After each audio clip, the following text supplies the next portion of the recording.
Imagina que estás parado a más de 4.000 metros de altitud. El frío muerde, el aire es tan delgado que cada paso te cuesta el doble. Y de repente, frente a ti, aparece esto. Un lago rojo, no marrón, no naranja, rojo, como si alguien hubiera derramado sangre sobre el altiplano boliviano. Durante siglos, los pueblos que vivían cerca de este lugar pensaban que era una herida de la tierra, que el planeta estaba vivo y que esto era su sangre. La ciencia tardó décadas en explicar qué estaba pasando aquí, y cuando lo hizo, la respuesta fue más extraña de lo que nadie esperaba. Hoy vamos a ir a uno de los lugares más hipnóticos, más raros y más hermosos de toda América Latina. Un lugar que está en nuestro continente y que la mayoría de nosotros nunca hemos visto. Esto es la Laguna Colorada, y lo que vamos a descubrir hoy te va a cambiar la manera de ver Bolivia, el altiplano y la vida en los extremos.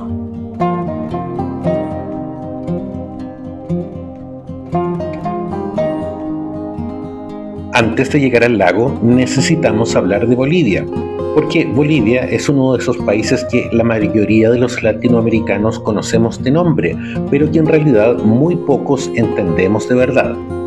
En los colegios de la región, Bolivia aparece como el país sin salida al mar, y eso es cierto, pero quedarse con eso sería como describir el Océano Pacífico diciendo que es grande.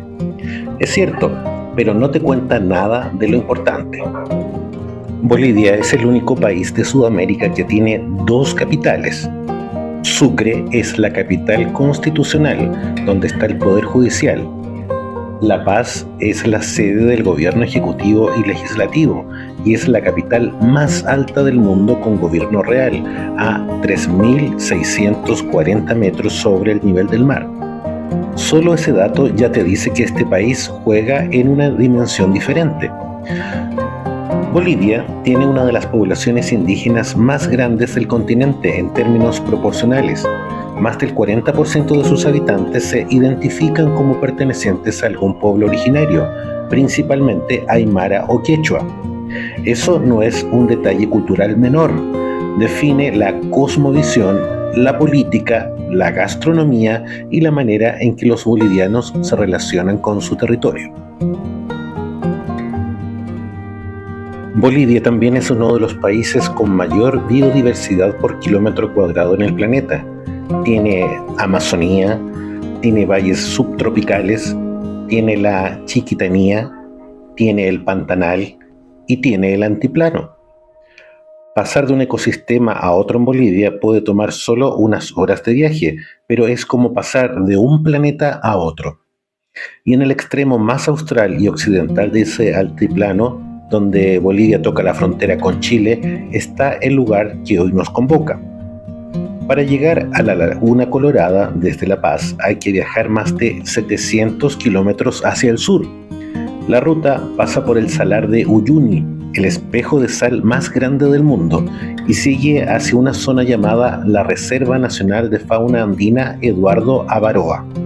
Ahí, en el rincón más extremo y más hermoso del altiplano, está el lago. No se llega en tren, no se llega en autobús de turismo normal, se llega en vehículos 4x4, por caminos de tierra a veces cubiertos de nieve, con guías que conocen el terreno. Es un destino que exige esfuerzo, y eso, para muchos viajeros, es parte de su magia. El altiplano es una meseta gigante que Bolivia comparte con Perú y que está a una altitud promedio de 3.750 metros sobre el nivel del mar. Para que tengas una idea de lo que eso significa, el aeropuerto más alto del mundo está en Bolivia, y los turistas que llegan necesitan días para aclimatarse al aire delgado. En este altiplano el clima es brutal. Las temperaturas pueden bajar a menos 20 grados Celsius en las noches.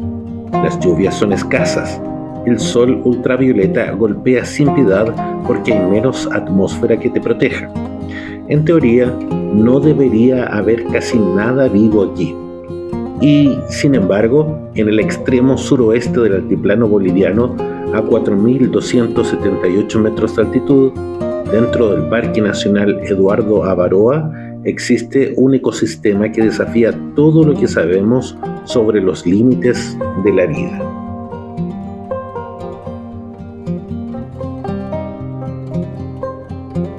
Para ponerlo en perspectiva, el monte Mont Blanc, la montaña más alta de los Alpes y de toda Europa occidental, tiene 4.800 metros. La Laguna Colorada está casi a esa misma altura, no en la cima de una montaña, sino en el fondo de un valle, en la base de un lago. El paisaje que rodea el lago antes de llegar tiene algo de marciano.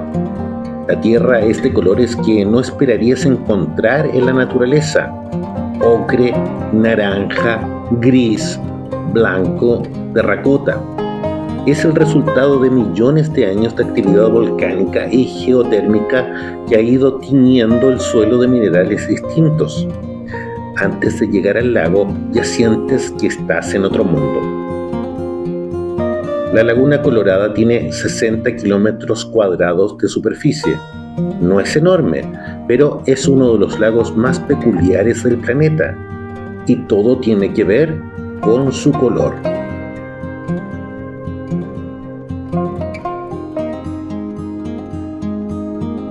A primera vista, la laguna parece una pintura abstracta. El agua va del rojo ladrillo al rojo sangre, cortada por manchas blancas brillantes que parecen islas de nieve. Y sobre ese fondo imposible, miles de manchas rosadas que se mueven. Vamos por parte. El lago no siempre tiene el mismo tono de rojo. Cambia según la hora del día, la estación e incluso según desde dónde lo mires.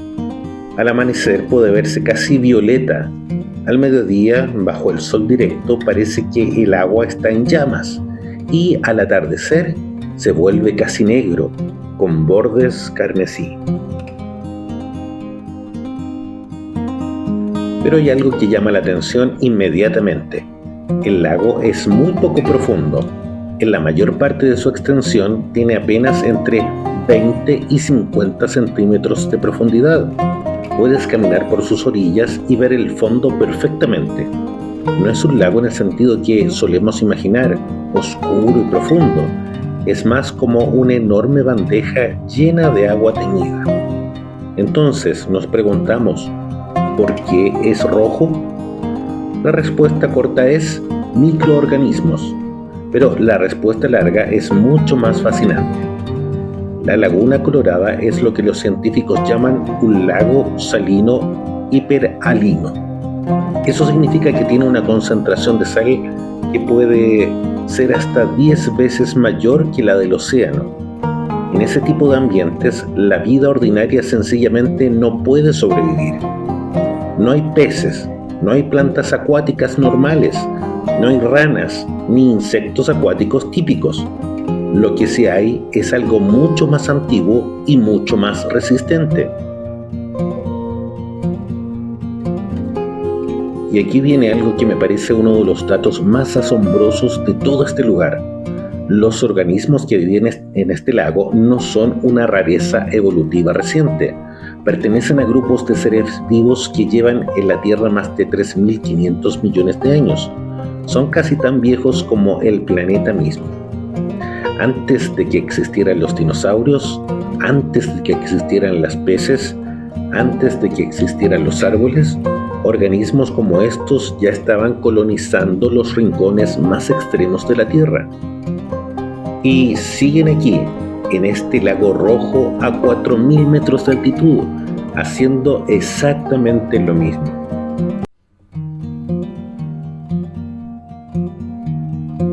Lo que le da el color rojo a la laguna son principalmente dos cosas: algas microscópicas y bacterias halófilas, organismos que no solo sobreviven en condiciones extremas, sino que literalmente prosperan en ellas. Las algas más importantes se llaman Dunaliella salina. Son algas verdes que, bajo condiciones de estrés como la alta salinidad, el sol intenso y las temperaturas extremas, producen beta-caroteno en grandes cantidades, el mismo pigmento que le da color naranja a las zanahorias. Cuando estas algas producen beta-caroteno en masa, el agua cambia de color. Dependiendo de la densidad de algas y de las condiciones del día, el agua puede verse naranja, roja o hasta granate. Pero las algas no están solas. También viven en el lago bacterias de la familia, lo dejo aquí, que producen pigmentos rojos y morados como mecanismos de defensa contra la radiación UV. A 4.000 metros de altitud, la radiación solar es extrema y estas bacterias desarrollaron su propia pantalla solar biológica. La combinación de todos estos pigmentos, beta-caroteno de las algas más pigmentos bacterianos, crea esa gama de rojos que ves en el lago. Ahora bien, ¿y las manchas blancas? Eso es bórax, un mineral que se deposita naturalmente en el fondo del lago, que cuando el agua es muy poca, queda expuesto formando estas islas de color blanco puro. El bórax se ha extraído históricamente para usos industriales y domésticos, y en la Laguna Colorada hay depósitos enormes. La combinación visual, rojo sangre, blanco brillante, cielo azul cobalto a gran altitud, es tan impactante que la primera vez que los exploradores europeos la descubrieron, literalmente pensaron que estaban alucinando por la altura. El soroche, que es como llaman en Bolivia y el Perú al mal de montaña, no es un chiste. A más de 4.000 metros el cuerpo recibe menos oxígeno en cada respiración. El corazón late más rápido, la cabeza duele y en casos más severos la percepción se distorsiona.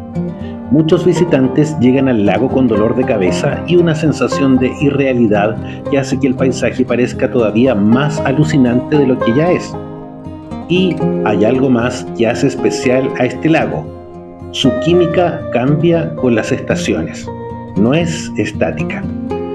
Después de las lluvias del verano austral, entre diciembre y febrero, el nivel del agua sube, la salinidad baja un poco y el color se vuelve menos intensos. Los microorganismos tienen más espacio y se dispersan. El rojo se aclara. Y en la época seca, entre mayo y octubre, el agua se evapora, la sal y los pigmentos se concentran, y el rojo se vuelve oscuro, casi negro en las zonas más densas. Es un lago que respira, que cambia, que tiene estaciones propias que no dependen del calendario, sino de la química.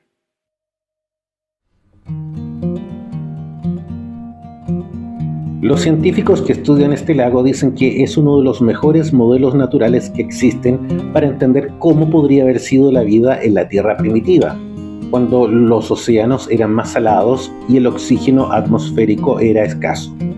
Y algunos astrobiólogos, que son los científicos que estudian la posibilidad de vida en otros planetas, lo miran con mucho interés. Si existe vida en Marte o en las lunas heladas de Júpiter, podría parecerse mucho a lo que vive en este lago. Y ahora llegamos a la parte que más me gusta de todo esto, porque si ya es increíble que haya vida microbiana en este lago extremo, lo que vive encima de esa vida es directamente absurdo. En la Laguna Colorada viven 3 de las 6 especies de flamencos que existen en todo el mundo. El flamenco andino, el flamenco de James o Parina chica y el flamenco chileno. El flamenco de James es particularmente especial. Es una especie endémica de los Andes, una de las más raras del planeta, y la Laguna Colorada es uno de sus principales sitios de reproducción. Hay momentos del año en que se concentran hasta 30.000 flamencos al mismo tiempo en este lago. ¿Y qué comen? Exactamente las algas y microorganismos que hacen rojo el lago. El beta-caroteno que consumen es lo que les da su color rosado característico. En otras palabras, los flamencos son rosados porque comen el mismo pigmento que tiñe el agua de rojo. Es una cadena alimentaria de una elegancia brutal. un ecosistema que funciona en condiciones que deberían hacer imposible la vida y que, sin embargo, sostiene a miles de aves migratorias. Los flamencos tienen un comportamiento de alimentación fascinante. Doblan el cuello hacia abajo y filtran el agua con su pico especializado, que funciona como un tamiz. Las laminillas del pico atrapan las algas y los crustáceos diminutos mientras dejan pasar el agua salada. Pueden filtrar varios litros de agua por minuto y hacen todo esto caminando lentamente por el lago, en grupos, con ese paso casi elegante que los hace parecer más un desfile que una sesión de pesca. Ver a miles de flamencos moverse en sincronía sobre el agua roja es una de las imágenes más surrealistas que puedes encontrar en la naturaleza. Pero los flamencos no están solos. También hay vicuñas en las orillas, parientes salvajes de la llama y la alpaca, que bajan a beber del lago en las mañanas. Hay zorros andinos que los observan desde la distancia. Hay aves como el pato de la puna y la gaviota andina que desafían la lógica de estar a 4.000 metros sobre el nivel del mar. Las vicuñas merecen un párrafo aparte.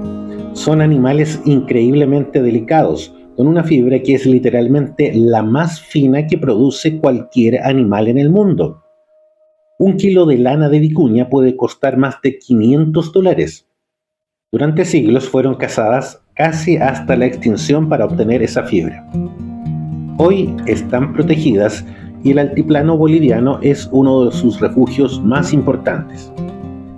Verlas caminar al borde del lago Rojo, con esa gracia silenciosa y ese color dorado claro, completando la paleta de colores imposibles de este lugar, es algo que no se olvida fácilmente. Laguna Colorada no existe sola. Está rodeada por un paisaje que podría ser el escenario de una película de ciencia ficción. Apenas 50 kilómetros al sur está el campo de géiseres Sol de Mañana, uno de los campos geotérmicos más activos de Sudamérica. Son más de 80 cráteres activos a una altitud de 4.850 metros. El suelo burbujea, el vapor sale disparado hacia el cielo frío con un silbido constante. El olor a azufre impregna todo. Los géiseres son más activos en las primeras horas de la mañana, cuando la diferencia de temperatura entre el agua subterránea caliente y el aire helado del amanecer genera columnas de vapor que pueden superar los 10 metros de altura. Muchos visitantes de la Laguna Colorada llegan al amanecer específicamente para ver este gran espectáculo. Más al sur todavía, en la frontera con Chile, está el volcán Licancabur. Es un estratovolcán perfecto, con esa forma cónica característica que en las culturas andinas se consideraba sagrada.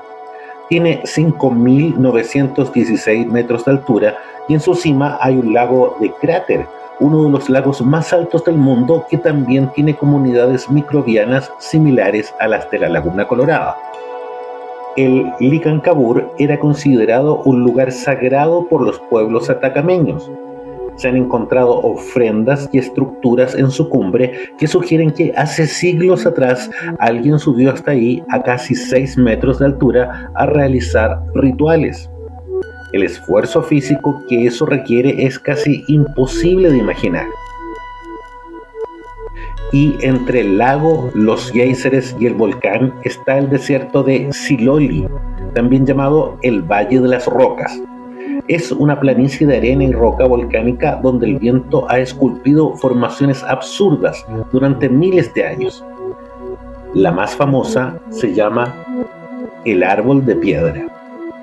Una roca de 7 metros de altura tallada por el viento hasta quedar con forma de árbol, perfectamente equilibrada sobre una base estrecha. Todo esto está en un radio de pocas decenas de kilómetros alrededor de la Laguna Colorada. Es una concentración de maravillas geológicas y naturales que no tiene parangón en ningún otro lugar del continente, y la mayor parte del tiempo con apenas un puñado de visitantes.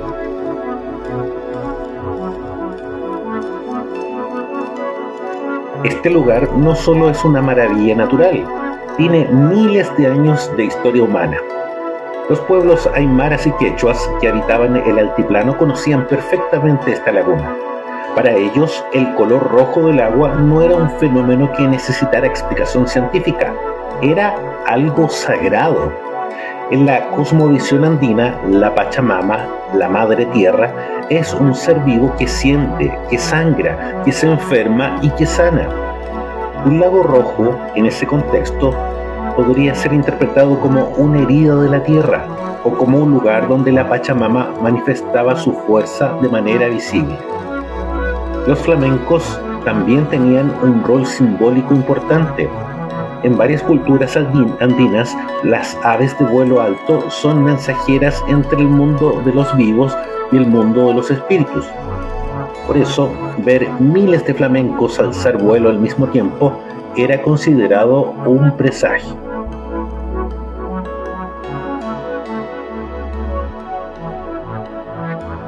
Los aymaras desarrollaron en el altiplano técnicas agrícolas extraordinarias para sobrevivir en un clima tan extremo. Los camellones, que son campos elevados rodeados de canales de agua, permitían regular la temperatura del suelo y cultivar papa, quinoa y otros alimentos en altitudes donde normalmente no sobrevive nada. Muchas de esas técnicas están siendo recuperadas hoy por comunidades que buscan adaptarse al cambio climático. En el siglo XIX, cuando los exploradores europeos empezaron a documentar el altiplano boliviano, la Laguna Colorada aparecía en sus diarios con nombres como el Lago de Sangre o el Lago del Diablo. La combinación del color, la altitud extrema y los efectos del soroche sobre la mente hacía que muchos creyeran estar ante una visión sobrenatural. No fue hasta el siglo XX que los científicos pudieron analizar la química del lago con suficiente detalle como para explicar el fenómeno con precisión.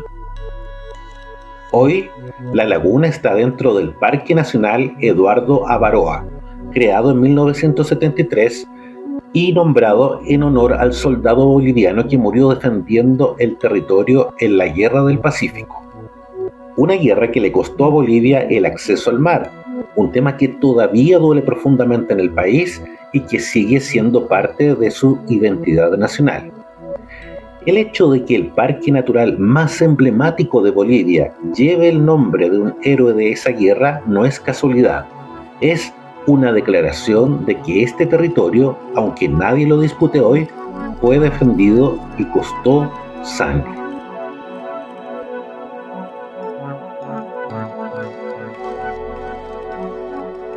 Pero, lamentablemente, no todo es postal perfecta. La Laguna Colorada enfrenta amenazas reales. El turismo ha crecido enormemente en los últimos años, especialmente desde que el circuito del Salar de Uyuni se convirtió en una de las rutas más populares de Sudamérica. Eso trae dinero y visibilidad, pero también problemas reales. Los vehículos 4x4 que llevan turistas hasta la orilla del lago generan contaminación y erosión. En algunos sectores, la vegetación nativa del altiplano ha sido pisoteada o destruida por el paso continuo de vehículos. El cambio climático es otro factor serio. El altiplano ha visto una reducción notable en las precipitaciones en las últimas décadas. Un lago tan poco profundo como la Colorada es extremadamente sensible a variaciones en el nivel del agua. Si el clima continúa secándose, la química del lago cambia y con ella todo el ecosistema que depende de esa química. Los flamencos perderían uno de sus principales sitios de reproducción.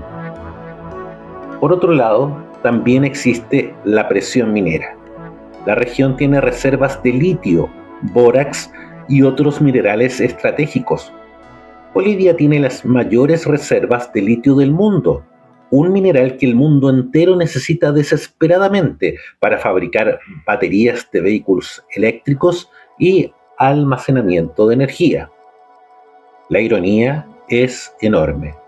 El mismo mundo que quiere salvar el planeta comprando autos eléctricos podría estar financiando la destrucción de uno de los ecosistemas más únicos del planeta. Por ahora, el Parque Nacional Eduardo Avaroa sigue siendo una de las áreas protegidas mejor gestionadas de Bolivia, pero el futuro depende de decisiones que se toman hoy, de cómo Bolivia equilibra desarrollo y conservación, de cuánto están dispuestos a pagar los turistas para ver este lugar y de cuánto de ese dinero se queda en las comunidades locales. De si el mundo decide que un lago rojo con flamencos vale más intacto que explotado.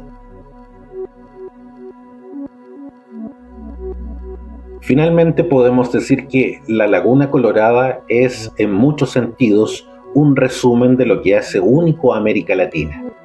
Es un lugar que parece imposible, que desafía lo que creemos saber sobre dónde puede existir la vida. Un lugar donde la ciencia, la historia y la cosmovisión indígena se cruzan sobre un fondo rojo sangre a 4.000 metros de altura. Es un lago que nadie te enseña en el colegio, que no sale en las películas de Hollywood, que no aparece en los libros de geografía que leímos de niños, y que, sin embargo, está en nuestro continente, en Bolivia, a pocas horas de vuelo para muchos de nosotros.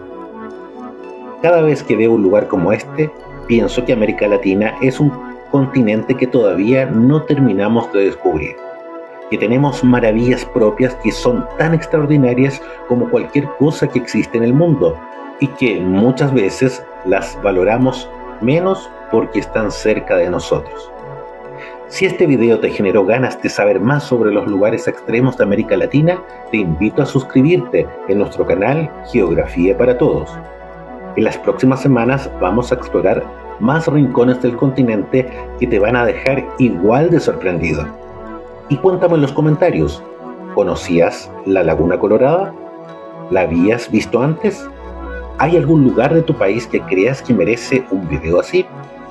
Nos vemos en el próximo video.